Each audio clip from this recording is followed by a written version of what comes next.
സുഖം പകരാനായി സ്നേഹദീപമേ മിഴി തുറക്കൂ.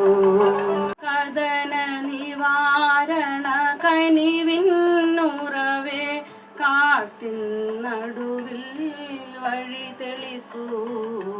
ലോകം മുഴുവൻ. പല ഡീലർ സുഹൃത്തുക്കളും പമ്പുകൾ ഒഴിവാക്കി എങ്ങനെ ഇതിൽ നിന്നും രക്ഷപ്പെടാം എന്ന് ആലോചിച്ചുകൊണ്ടിരിക്കുന്ന ഇടക്കാലത്ത് നമുക്ക് ലഭിച്ച ഒരു ഡീലർ കമ്മീഷൻ വർധനവ് അപര്യാപ്തമാണ് എന്ന് ഊന്നി പറഞ്ഞുകൊണ്ട് തന്നെ ഞാൻ ഇവിടെ സൂചിപ്പിക്കുകയാണ്. നമ്മുടെ സംസ്ഥാന സംഘടനയും കേന്ദ്ര സംഘടനകളും ഈ ഒരു വിഷയത്തിൽ എത്രമാത്രം നമുക്ക് ഈ വിഷയത്തിൽ ചെയ്യാൻ സാധിക്കുമോ, ജില്ലാ സംഘടനയ്ക്ക് അതിന് വേണ്ട പ്രഷർ നൽകുവാനാണ് നിലവിൽ സാധിക്കുന്നത്. എന്നാലും നമ്മൾ അതിൻ്റെ ഭാഗമായി തന്നെ എത്രയും നല്ല രീതിയിൽ തന്നെ അതിന് ഒരു കമ്മീഷൻ റിവിഷൻ ലഭിക്കുന്നതിന് വേണ്ട എല്ലാ രീതിയിലുള്ള പ്രഷറും ചെലുത്തുന്നുണ്ട് എന്ന് ഞാൻ ഈ ഒരു അവസരത്തിൽ ഡീലർമാരെ ഓർമ്മപ്പെടുത്തുകയാണ്. യോഗാധ്യക്ഷനായ KDPD-യുടെ സമാരാധ്യനായ അധ്യക്ഷൻ ശ്രീ TV ജയദേവനെ, അദ്ദേഹത്തെ ഞാൻ ഇന്നത്തെ യോഗത്തിലേക്ക് ഹാർദവമായി സ്വാഗതം ചെയ്യുന്നു. അതുപോലെ നമ്മുടെ പ്രൗഢഗംഭീരമായ ഈ സമ്മേളനത്തിൻ്റെ ഉദ്ഘാടകനും മുഖ്യാതിഥിയുമായ സംസ്ഥാന സംഘടനയുടെ അധ്യക്ഷൻ കൂടിയായ ശ്രീ ടോമി തോമസ്, അദ്ദേഹത്തെ ഞാൻ ഇന്നത്തെ യോഗത്തിലേക്ക് ഹാർദവമായി സ്വാഗതം ചെയ്യുന്നു.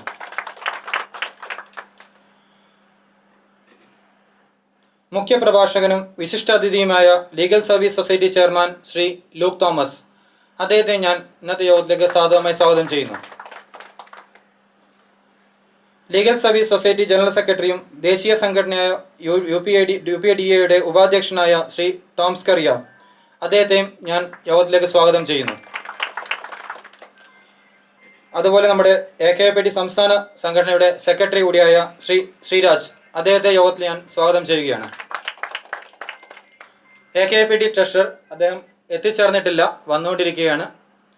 അദ്ദേഹത്തെയും ഇന്നത്തെ യോഗത്തിലേക്ക് ഞാൻ ഹാർദവമായി സ്വാഗതം ചെയ്യുന്നു. അതുപോലെ legal service society vice chairman Shri Rajesh Raveendranath, അദ്ദേഹത്തെയും ഞാൻ യോഗത്തിലേക്ക് ഹാർദവമായി സ്വാഗതം ചെയ്യുന്നു. AKPD north zone vice president Shri K Shamsudheen, അദ്ദേഹത്തെയും ഞാൻ യോഗത്തിലേക്ക് ഹാർദവമായി സ്വാഗതം ചെയ്യുന്നു. അതുപോലെ നമ്മുടെ trust chairman Shri EM Sasheendran, general secretary Shri KV Ramachandran, trust treasurer Shri KV Sudhan എന്നിവരെയും ഒറ്റവാക്കിൽ ഞാൻ ഇന്നത്തെ യോഗത്തിലേക്ക് സ്വാഗതം ചെയ്യുന്നു. അതുപോലെ നമ്മുടെ KDPDA ട്രഷറർ ശ്രീ ഹരിദാസ്, അദ്ദേഹത്തെയും ഞാൻ സ്വാഗതം ചെയ്യുന്നു. അതുപോലെ നമ്മുടെ ഇതര ജില്ലാ ഭാരവാഹികൾ, അതുപോലെ നമ്മുടെ പ്രിയ ഡീലർ സുഹൃത്തുക്കൾ, എല്ലാവരെയും ഒറ്റവാക്കിൽ ഞാൻ ഇന്നത്തെ യോഗത്തിലേക്ക് ഹാർദവമായി സ്വാഗതം ചെയ്തുകൊണ്ട് താങ്ക് യു. നമ്മൾ വാർഷിക സമ്മേളനം നടത്തുന്നത്, എനിക്ക് ദീർഘസമയം സംസാരിക്കണമെന്ന് ആഗ്രഹമില്ല, കാരണം സമയം വളരെ ചുരുക്കമേ ഉള്ളൂ. കാരണം നമ്മൾ ആരംഭിക്കാൻ ലേശം ലേറ്റായി. മറ്റ് ജില്ലകളെ അപേക്ഷിച്ച് കണ്ണൂർ ജില്ലയുടെ പ്രത്യേകത ഞാൻ പറയാതെ തന്നെ നിങ്ങൾക്ക് ഏവർക്കും അറിയാവുന്നതാണ്. രണ്ട് സംസ്ഥാനങ്ങളുടെ ഇടയിലുള്ള, അതായത് മാഹിയുടെയും കർണാടകത്തിൻ്റെയും ഇടയിലുള്ള ജില്ലയാണ് കണ്ണൂർ ജില്ല. അതുകൊണ്ട് തന്നെ മാഹിയിലെ വിലക്കുറവും കർണാടകത്തിലെ വിലക്കുറവും നമ്മുടെ വ്യാപാരത്തെ വല്ലാതെ കണ്ട് ബാധിച്ചിട്ടുണ്ട് എന്നുള്ളത് വളരെ എല്ലാവർക്കും അറിയുന്ന കാര്യമാണ്. എങ്ങനെയാണ് നാം ഈ പ്രതിസന്ധിയെ തരണം ചെയ്യുക എന്നുള്ളതാണ്, അതോടൊപ്പം എങ്ങനെയാണ് നമ്മുടെ സംഘടനയെ ശക്തിപ്പെടുത്തുക എന്നുള്ളതാണ് നമ്മൾ ചർച്ച ചെയ്യപ്പെടേണ്ട വിഷയം. എനിക്ക് ശേഷം പ്രസംഗിക്കാനുള്ള ആൾക്കാർ ഇവിടെ ഉണ്ട്, അവരിതിനെക്കുറിച്ചൊക്കെ വളരെ വ്യക്തമായി പറയും. ശക്തിയും അതോടൊപ്പം യുക്തിയും അതോടൊപ്പം നിയമപരമായ പോരാട്ടങ്ങളിലൂടെ തന്നെയാണ് നമ്മളിപ്പോൾ ഇവിടം വരെ എത്തിയിട്ടുള്ളത്. മുമ്പ് എനിക്ക് തോന്നുന്നു 1972 നമ്മുടെ കണ്ണൂർ ജില്ലാ അസോസിയേഷൻ രൂപീകരിക്കപ്പെട്ടിട്ടുള്ളത്. ഏകദേശം 10-53 വർഷത്തോളമായി. പഴയ പല സമരങ്ങളും നമ്മൾ ഉദ്ദേശിച്ച രീതിയിലുള്ള വിജയം കണ്ടില്ലെങ്കിലും എല്ലാ സമരവും വരാൻ വേണ്ടി പോകുന്ന സമരം, വിജയിക്കാൻ വേണ്ടി പോകുന്ന സമരത്തിൻ്റെ ചവിട്ടുപടിയാണ്.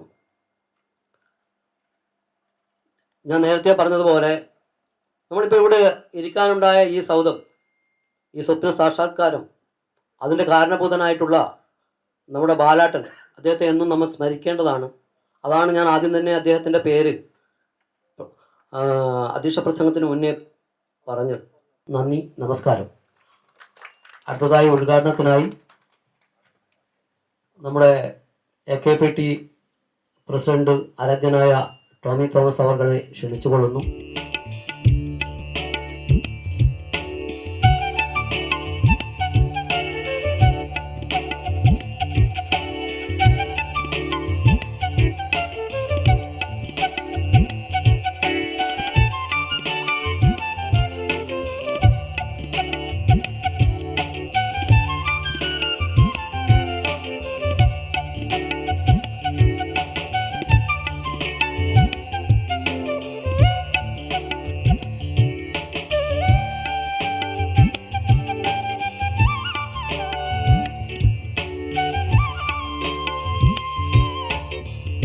ഇങ്ങനൊരു സംരംഭം തുടങ്ങുക എന്ന് പറയുന്നത് അത്ര നിസ്സാരമല്ല. അതിന് ചിട്ടയായ പ്രവർത്തനവും അതിനേക്കാളൊക്കെ ഉപരി പരസ്പര വിശ്വാസവും അതിൽ നേതൃത്വം കൊടുക്കുന്ന ആൾക്കാരിലുള്ള ഉറച്ച വിശ്വാസവും അനിവാര്യമാണ്. 2017-18 കാലഘട്ടത്തിൽ കേരളത്തിൽ മൊത്തം ഉണ്ടായിരുന്ന പമ്പുകളുടെ എണ്ണം പെട്രോളിയം പ്രൈസിംഗ് ആൻഡ് അനാലിസിസ് സെല്ലിൻ്റെ കണക്കനുസരിച്ച് 2048 ആയിരുന്നു. ഇന്ന് 7 വർഷത്തിന് ശേഷം 2024-25 ആയപ്പോഴത്തേക്കും ആ പമ്പുകളുടെ എണ്ണം ഏകദേശം 3500 വർദ്ധിച്ചു. ഞാൻ കണ്ട പല ജില്ലകളിലും പോയിട്ടുണ്ടെങ്കിലും ഏറ്റവും മികച്ച ജില്ല പ്രവർത്തനം കാഴ്ചവെക്കുന്നത് ഈ പറയുന്ന കണ്ണൂർ ജില്ലയാണ്. ദീർഘകാലത്തെ ഏകനാളത്ത് കുറേ നാളുകൾ ബാലേട്ടൻ്റെ നിര്യാണശേഷമാണെന്ന് തോന്നുന്നു, കുറേ നാളത്തേക്ക് AKPTയും ജില്ലാ അസോസിയേഷനും തമ്മിലൊരു ബന്ധക്കുറവ് വന്നിരുന്നു. പക്ഷേ പരസ്പരം മനസ്സിലാക്കി, പരസ്പരം ഒരുമിച്ച് പോകുന്നതിൻ്റെ ഗുണങ്ങളും ഒരുമിച്ച് പോകാത്തതിൻ്റെ ദോഷങ്ങളും മനസ്സിലാക്കി വീണ്ടും AKPTയുമായി ചേർന്ന് പ്രവർത്തിക്കാൻ തീരുമാനിച്ച കണ്ണൂർ ജില്ലാ അസോസിയേഷനെ AKPTയിലേക്ക് സ്വാഗതം ചെയ്യുന്നു. അതിന് നിങ്ങൾ AKPT അർപ്പിച്ച വിശ്വാസത്തിന് ഒരിക്കൽ കൂടി നന്ദി രേഖപ്പെടുത്തുന്നു. നമുക്കറിയാം, രാജ്യത്തെ പെട്രോളിയം വിപണന രംഗം വലിയ പ്രതിസന്ധിയിലാണ്. പ്രതിസന്ധി രാജ്യത്തൊട്ടാകെ ഉണ്ടെങ്കിലും അതിൻ്റെ പാരമ്യത എന്ന് പറയുന്നത് കേരളത്തിലാണ്.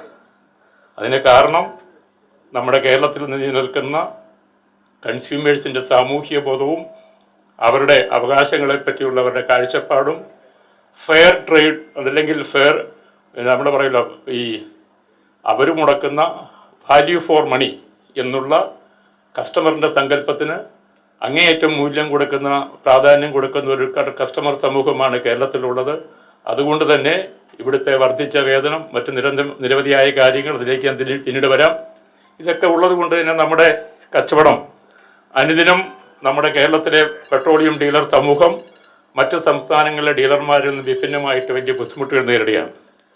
നമുക്കറിയാം, നമ്മുടെ പ്രതിസന്ധിയിലേക്ക് പോകുമ്പോൾ ഏറ്റവും പ്രധാനപ്പെട്ട കാരണമെന്ന് പറയുന്നത് പമ്പുകളുടെ എണ്ണം അടിക്കടി വർദ്ധിച്ചു വരുന്നതാണ്. യാതൊരു മാനദണ്ഡവും ഇല്ലാതെ ആവശ്യമില്ലാത്ത സ്ഥലങ്ങളിലൊക്കെ കൊണ്ട് കമ്പനികൾ പമ്പിടുന്നു. കാലാകാലങ്ങളിൽ അധികാരത്തിൽ വരുന്ന രാഷ്ട്രീയ പാർട്ടികൾ അവരുടെ കേന്ദ്ര തലത്തിലൊക്കെ സമ്മർദ്ദം ചെലുത്തി അവർക്ക് ഈ പമ്പിൻ്റെ യാഥാർത്ഥ്യമൊന്നും അറിയില്ല. വളരെ ഉത്തരവാദിത്തത്തോടെ ഞാൻ പറയുകയാണ്, ശ്രീ VC അശോകൻ 6 വർഷം മുമ്പ് ഇന്ത്യൻ ഓയിലിൻ്റെ കേരളത്തിലെ സ്റ്റേറ്റ് ഹെഡായിരുന്ന സമയത്ത് ഒരു BJP നേതാവ് അവിടെ വന്നിട്ട് 650 പമ്പുകളുടെ ലിസ്റ്റ് കൊടുത്തിട്ട് പറഞ്ഞു, ഈ പമ്പുകൾ ഈ സ്ഥലങ്ങളിൽ പുതിയതായിട്ട് പമ്പ് അനുവദിക്കണം എന്ന് പറഞ്ഞപ്പോൾ അദ്ദേഹം പറഞ്ഞു, അതങ്ങനെ ഇതിനൊക്കെ മാനദണ്ഡങ്ങളുണ്ട്, അത് അനുവദിച്ചേ പറ്റൂ, ആ മാനദണ്ഡം നോക്കിയിട്ട് കാര്യമില്ല, അത് അനുവദിച്ചേ പറ്റൂ എന്ന് പറഞ്ഞു. എന്തുപറ്റി? ഇവർ അങ്ങനെ ഈ 650 ഇന്ത്യൻ ഓയിലിൻ്റെ സ്റ്റേറ്റ് ഹെഡിനെ അഡ്രസ്സ് ചെയ്തിട്ടുള്ള അതേ ലെറ്റർ മാറ്റിയിട്ട് SPCയുടെ സ്റ്റേറ്റ് ഹെഡിനും കൊടുത്തു 650 പമ്പ്, BPCക്കും കൊടുത്തു, ഇത് BJP കേന്ദ്ര നേതൃത്വത്തിലേക്കും കൊടുത്തു. ഒരു വനിതാ നേതാവാണ്, ഞാൻ പേര് പറയുന്നില്ല, അവരെ നിഷേധിച്ചാൽ അത് തെളിയിക്കാൻ എൻ്റെ തെളിവുള്ളതെന്ന് ഞാൻ പറയുന്നു. എന്ത് സംഭവിച്ചു എന്ന് ചോദിച്ചാൽ 1001 അവസാനം BJP നേതൃത്വത്തിൽ നിന്നും SPCയിലേക്കും BPCയിലേക്കും IOCയിലേക്കും കത്തുപോയി. അവരെല്ലാവരും അതേ പറഞ്ഞ പോയിന്റിലേക്ക് പുതിയ പമ്പുകൾ അഡ്വർട്ടൈസ് ചെയ്തു. അങ്ങനെയാണ് ഇപ്പോൾ കഴിഞ്ഞ വർഷം 1600 പമ്പുകൾക്ക് പുതിയതായിട്ട് നോട്ടിഫിക്കേഷൻ വന്നിരിക്കുന്നു. ഒരു പമ്പ് നിങ്ങളുടേതല്ലാത്ത കുറ്റത്തിൻ്റെ പേരിലോ നിങ്ങളുടെ കുറ്റത്തിൻ്റെ പേരിലോ ഒരാഴ്ച അടച്ചിട്ടാൽ ആ പമ്പിന് ഒരിക്കലും പഴയ സ്ഥിതിയിലേക്ക് വരത്തില്ല. നിങ്ങളുടേതായിരിക്കണമെന്നില്ല. അതുകൊണ്ട് നമ്മൾ ഓരോ കാര്യത്തിൽ ഇറങ്ങും, നമ്മൾ ഭവിഷ്യത്ത് ഇങ്ങനെയുള്ള കാര്യങ്ങൾക്ക് ഇറങ്ങിത്തിരിക്കുമ്പോൾ അതിൻ്റെ ഭവിഷ്യത്ത് മനസ്സിലാക്കി വേണം ഇറങ്ങിത്തിരിക്കാൻ. ഈ ഒരു വിവേകം, ഞാൻ വീണ്ടും പറയുന്നു, വിവേകം, ഓരോ കാര്യത്തിനും തിരിച്ചറിവ് വേണം. നമ്മൾ ചെയ്യുന്ന പ്രവൃത്തി അത് നാളെ എങ്ങനെ ബാധിക്കും. പാണ്ഡിത്യം നല്ലതാണ്, അറിവ് നല്ലതാണ്, നിയമപരമായ പരിജ്ഞാനം, ഭരണഘടനയിലുള്ള വിശ്വാസം, വ്യക്തി സ്വാതന്ത്ര്യ വിശ്വാസം. പക്ഷെ ഇതൊക്കെ അണുശക്തി പോലെയാണ്. അണുശക്തി എന്ന് പറയുന്ന സാധനം നമ്മൾ പോസിറ്റീവായി ഉപയോഗിക്കുമ്പോൾ അത് എനർജിയായി ഇലക്ട്രിസിറ്റിയായി മാറും. പക്ഷെ അത് അണുബോംബായിട്ടും മാറാം. അണുബോംബായിട്ട് മാറുമ്പോൾ അത് ഉപയോഗിക്കുന്ന ശത്രുവിനെതിരെയാണ്. അതിൻ്റെ നാശവും നമുക്കറിയാം. അങ്ങനെ ഒരു നാശത്തിലേക്ക് നമ്മൾ പോകാതിരിക്കട്ടെ എന്ന് ഞാൻ പ്രാർത്ഥിക്കുന്നു, അതിനായി ആശംസിക്കുന്നു. നല്ല മനസ്സോടെ ഒറ്റക്കെട്ടായി ആയുവായിട്ട് സഹകരിക്കാനും ഏത് യോജിപ്പിനും തയ്യാറാണ്. എന്ത് വിട്ടുവീഴ്ചയ്ക്ക് AKP തയ്യാറാണ്. ഈ AKPയുടെ ഒരു കാര്യം കൂടെ പറയാം. AKPയുടെ ഒരു ഭരണഘടനയുണ്ട്. പണ്ടൊക്കെ അങ്ങനെയല്ല. ഒരു കണ്ണൂർ ജില്ലാ സമ്മേളനം ഇവിടെ 150 പേരുണ്ട്, മറ്റിടത്തുനിന്ന് വരും 150 പേര്. അപ്പൊ നിങ്ങൾ 150 പേരും കൂടിയ കണ്ണൂർ ജില്ല നിങ്ങൾക്ക് പിടിച്ചെടുക്കാം AKP. ഇപ്പൊ അങ്ങനെയല്ല. ഇലക്ഷൻ നടക്കുമ്പോൾ കണ്ണൂർ ജില്ലയിൽ 150 അംഗങ്ങളുണ്ടെങ്കിൽ അതിലെ 10 അംഗങ്ങളാണ് ഇലക്ടറൽ കോളേജ് വരും. 100 പേർ 120 പേരുണ്ട്, 12 പേര് വരും. അങ്ങനെ ആലപ്പുഴയിൽ നിന്ന് 10 പേര് വരും, കോട്ടയത്ത് വരും. ഈ 150 പേരും കൂടെ അങ്ങനെ വരുന്ന മൊത്തം സംഘടനയുടെ 10 ആൾക്കാർ കൂടിയിരുന്ന പ്രസിഡന്റ് ഒരു ഇലക്ടറൽ കോളേജാണ് തീരുമാനിക്കുന്നത്. ഇപ്പൊ രാമേന്ദ്രനോട് വിരോധമുള്ള ഇബ്രാഹിം കുട്ടിക്ക് നിങ്ങളെല്ലാം കൂടെ കാർട്ടിൽ ഫോം ചെയ്ത് അദ്ദേഹത്തെ ഒതുക്കാൻ തീരുമാനിച്ചാൽ, അദ്ദേഹം മത്സരിക്കാൻ തീരുമാനിച്ച 120 വോട്ടിൽ 12 വോട്ട് മതി അദ്ദേഹത്തിനും ആ കമ്മിറ്റി വരും. അത്രയും സുതാര്യമായിട്ട്, ഞാൻ ഈ വിമർശനങ്ങൾ കേൾക്കുന്നുകൊണ്ടാണ് പറയുന്നത്, അത്രയും സുതാര്യമായൊരു ഭരണഘടനയോടെയാണ് AKP പ്രവർത്തിക്കുന്നത്. നിങ്ങൾക്കും അഭിമാനിക്കാം. നിങ്ങളായിരിക്കുന്ന ആ സംഘടനയിൽ ഈ ജനാധിപത്യ മൂല്യങ്ങൾ കൃത്യമായി പാലിക്കപ്പെടുന്നുണ്ട്. ഇതിലേക്ക് കൂടുതൽ കൂടുതൽ AKPയുമായിട്ടും നമ്മൾ ഒന്നിച്ച് നിൽക്കുമ്പോഴാണ് ശക്തി, ഒന്നിച്ച് നിൽക്കുമ്പോഴാണ് പോരാട്ടം. ഇന്ന് ഒരു കാര്യം കൂടെ ഉണ്ട്. ഇന്ത്യയിൽ 1 മണിക്കൂറെങ്കിലും പമ്പടയ്ക്കാൻ തൻ്റെ ഇടവുള്ള 75% ഡീലർമാരെയും അണിനിരത്തിക്കൊണ്ട് 1 മണിക്കൂറെങ്കിലും പമ്പടയ്ക്കാൻ, ഒരു ദിവസത്തേക്കെങ്കിലും പമ്പടയ്ക്കാൻ തൻ്റെ ഇടവുള്ള ഏക സംസ്ഥാനം കേരളമാണ്. ആംബിയുള്ള സംസ്ഥാനം കേരളമാണ്. വേറെ ആര് ചെയ്തിരിക്കുന്നു? അതിന് 3000 ഡീലർമാരുള്ള സ്ഥലത്ത് 300 പേരെ വെച്ചിട്ട് 1 മണിക്കൂർ അടച്ചിട്ട് കാര്യമുണ്ടോ? ഞാൻ പറഞ്ഞ ഇത്രേ ഉള്ളൂ. അപ്പോഴത്തേക്കും ഈ വിവേകവും നിങ്ങൾ കാട്ടുന്ന കച്ചവടത്തിൽ കാട്ടുന്ന വിവേകവും ഐക്യവും നമ്മുടെ ഉന്നമനത്തിന് വേണ്ടി, കൂട്ടായ ഉന്നമനത്തിന് വേണ്ടി വിനിയോഗിക്കണമെന്ന് അഭ്യർത്ഥിച്ചുകൊണ്ട് ഞാൻ എൻ്റെ വാക്കുകൾ നിർത്തുന്നു. ഈ സമ്മേളനം ഉദ്ഘാടനം ചെയ്തതായി അറിയിക്കുന്നു. ഇതിന് കാരണക്കാരായിട്ടുള്ളത് ഇവിടെയുള്ള ഈ അസോസിയേഷൻ്റെ നേതാക്കളാണ്. നമ്മുടെ ഇവിടുത്തെ അസോസിയേഷൻ്റെ കാര്യം പറഞ്ഞു കഴിഞ്ഞാൽ 5-6 കൊല്ലം മുമ്പാണ് രണ്ടാമതൊരു റീയൂണിയൻ ഉണ്ടാക്കി ഒരു നല്ല രീതിയിലുള്ള ഒരു അസോസിയേഷൻ ഇവിടെ ഫോം ചെയ്ത് കുറച്ചുകൂടെ കെട്ടുറപ്പായി, അതിലുപരി നല്ല ബിൽഡിങ്ങായി, ഇവിടെ ട്രസ്റ്റ് രൂപീകരിച്ചു. ഇങ്ങനെയൊക്കെ ഈ ഒരു 6 കൊല്ലം കൊണ്ട് ആണ് നടന്നത്. അതിന് മുൻകൈ എടുത്ത് പ്രവർത്തിച്ച ആളാണ് ബാലേട്ടൻ. ഞാൻ യശോധീരനായ ബാലേട്ടനെ ഇപ്പോൾ ഓർക്കുന്നു. ഈ പറഞ്ഞ AKPയിലും പല അവസരങ്ങളിലും അദ്ദേഹവുമായിട്ട് പ്രവർത്തിക്കുവാൻ സമയം കണ്ടെത്തിയിട്ടുണ്ട്. നല്ല പരിചയം ഉണ്ടായിരുന്നു. അദ്ദേഹത്തിൻ്റെ നേതൃത്വത്തിൽ നമ്മുടെ രാമേന്ദ്രനും അതുപോലെ തന്നെ ജയദേവനും ഇവിടെ ഉള്ള നേതാക്കന്മാർ എല്ലാവരും കൂടെ കൂടിയാണ് ഈ പ്രസ്ഥാനം, ഈ കണ്ണൂരെ ഈ പ്രസ്ഥാനം ഇതുപോലെ കണ്ണൂരിൻ്റെ ഹൃദയഭാഗത്ത് സ്വരൂപിച്ചെടുത്തിരിക്കുന്നത്. അതൊരു വലിയ കാര്യമാണ്. ഈ ഒരു ആസ്ഥാനമുണ്ടായതാണ് ഇവിടുത്തെ ഒരുമയുടെ ലക്ഷ്യം. അതിൻ്റെ പ്രയോജനം ഈ അടുത്ത കാലത്തായി ഡീലർമാർക്കാണെങ്കിലും ധാരാളമായി ഉണ്ടാകുന്നു. അതൊക്കെ ഒരു നല്ല കാര്യമാണ്. ഈ പറഞ്ഞ പോലെ കേരളത്തിൽ ഇതുപോലെ ഓർഗനൈസ്ഡായിട്ടുള്ള ഒരു അസോസിയേഷൻ ഒരു ജില്ലയിലുമില്ല എന്ന് വേണം പറയാൻ. അതാണ് നിങ്ങളെയൊക്കെ അഭിനന്ദിക്കുന്നതിൻ്റെ ഏറ്റവും വലിയ കാര്യം. പ്രിയപ്പെട്ടവരെ, എനിക്ക് നിങ്ങളോട് പറയുവാനുള്ള ആദ്യത്തെ കാര്യം KDPDയെയും ലീഗൽ സർവീസ് സൊസൈറ്റിയുമായിട്ടുള്ള അഭേദ്യമായ സ്നേഹാദരവോടുകൂടെയുള്ള ബന്ധത്തെക്കുറിച്ചാണ്. കൃത്യമായി പറഞ്ഞു കഴിഞ്ഞാൽ നമ്മൾ തമ്മിലുള്ള ഇഴയെടുപ്പമുള്ള ആ ബന്ധം കൊണ്ട് വളരെയേറെ നേട്ടങ്ങളും വിജയങ്ങളും നമുക്ക് കൊയ്യുവാൻ സാധിച്ചു. ഏതൊക്കെ നിലയിലെന്ന് പെട്ടെന്ന് ഞാനൊന്ന് പറയാം. ഈ വിജയങ്ങളൊക്കെ ഡീലർ സമൂഹത്തിൻ്റെ ആകമാനമുള്ള പ്രയോജനത്തിനും ഗുണത്തിനും മേന്മയ്ക്കും വേണ്ടിയാണ് സംഭവിച്ചത് എന്നത് നിസ്തർഹമായ കാര്യമാണ്. ഈ സാഗ ഓഫ് വിക്ടറീസ് അതിലെ ഏറ്റവും അവസാനത്തെ ഏടാണ് HPCയുടെ ലൂപ്പ് ഡംപിങ്ങിനെതിരെ നമുക്ക് നേടുവാനായ വിജയം. HPCL നമ്മുടെ മുമ്പിൽ മുട്ടുമടക്കേണ്ടി വന്നു. ഇതിന് നമുക്ക് തുടക്കം കുറിക്കുവാൻ സാധിച്ചത് നിങ്ങളുടെ ഇടയിലുള്ള ആർജവത്വമുള്ള, ധൈര്യമുള്ള, തൻ്റെടമുള്ള ഏതാനും ഡീലേഴ്സ് അവർ സ്വയം വിക്ടിംസ് ആകാനും സാക്രിഫൈസ് ചെയ്യാനും തയ്യാറായിട്ട് മുന്നോട്ട് വന്നതുകൊണ്ടാണ്. KV സുധനെയും VV രാജനെയും വിജയൻ രതീഷിനെയും പോലെയുള്ള ഡീലർമാർ ധൈര്യസമേതം മുന്നോട്ട് വന്നതുകൊണ്ട്, ആ കോൺസിക്വൻസെ ഫേസ് ചെയ്യുവാൻ തയ്യാറായി മുന്നോട്ട് വന്നതുകൊണ്ടും, ലീഗൽ സൊസൈറ്റി നൽകിയ നിർദ്ദേശങ്ങളനുസരിച്ച് KDPDയുടെ നേതൃത്വത്തിൻ്റെ സപ്പോർട്ടോടുകൂടി അവർ ധൈര്യസമേതം ഇൻറ്റൻറ്റ് ചെയ്യാതെ ഓയിൽ വന്നപ്പോൾ അത് തിരിച്ചയക്കുവാനും കാണിച്ച ആ ഒരു തൻ്റെ ഇടവും ധൈര്യവും ഒന്നും മാത്രമാണ് സുഹൃത്തുക്കളെ നമുക്ക് ഈ ഫൈറ്റ് തുടങ്ങി വെക്കാൻ സാധിച്ചത്. അവരന്നത് ചെയ്തില്ലായിരുന്നുവെങ്കിൽ ഈ വിജയം നമുക്കുണ്ടാവില്ലായിരുന്നു. ആ ധൈര്യത്തിന് അവരെ പ്രത്യേകമായി അനുമോദിക്കുകയാണ്. പ്രധാനമായും നമ്മൾ ഇനി മുന്നോട്ട് നമ്മുടെ നിലനിൽപ്പിന് വേണ്ടി ഇനി മുന്നോട്ട് വെക്കേണ്ട 1-2 പോയിന്റുകൾ മാത്രം പറയാൻ ഞാൻ ആഗ്രഹിക്കുകയാണ്.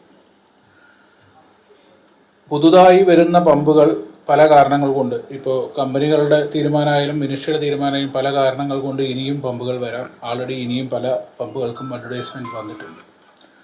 ഇനി നമ്മൾക്കൊരു നിലനിൽപ്പ് വേണമെങ്കിൽ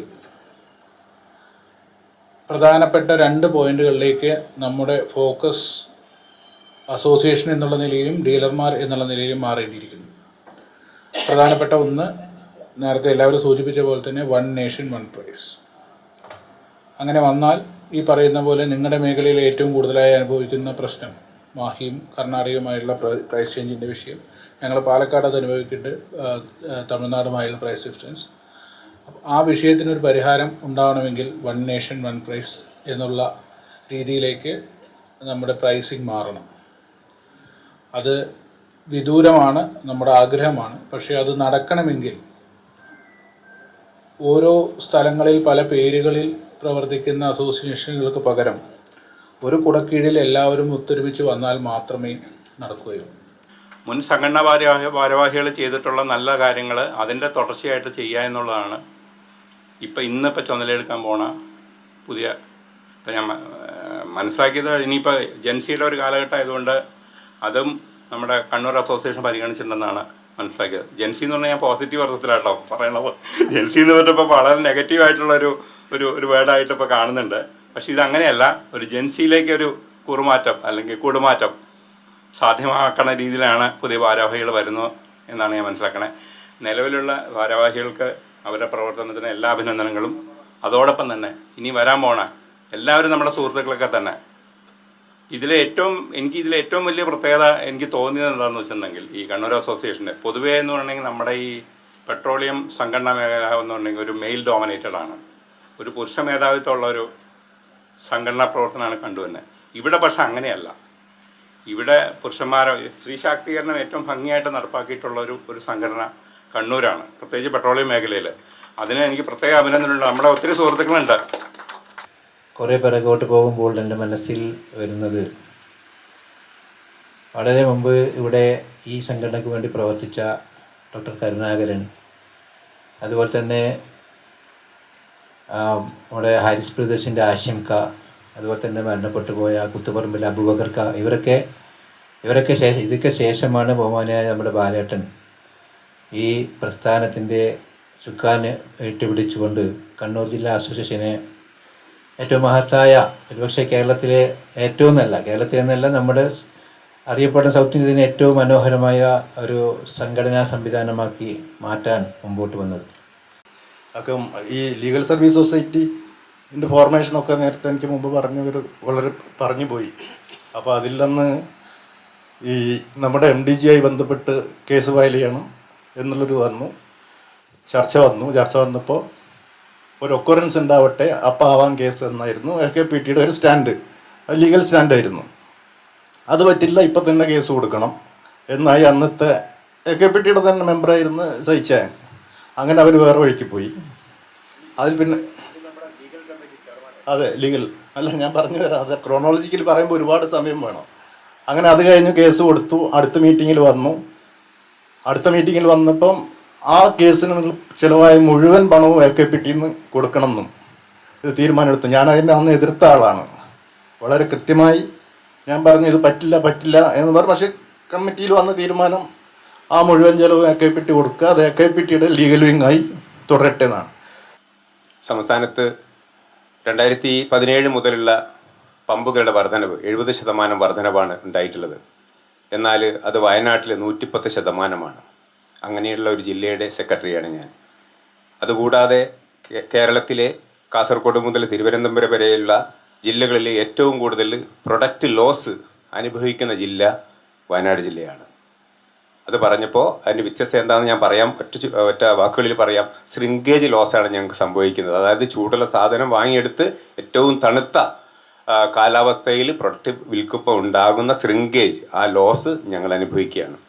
അതുകൂടാതെ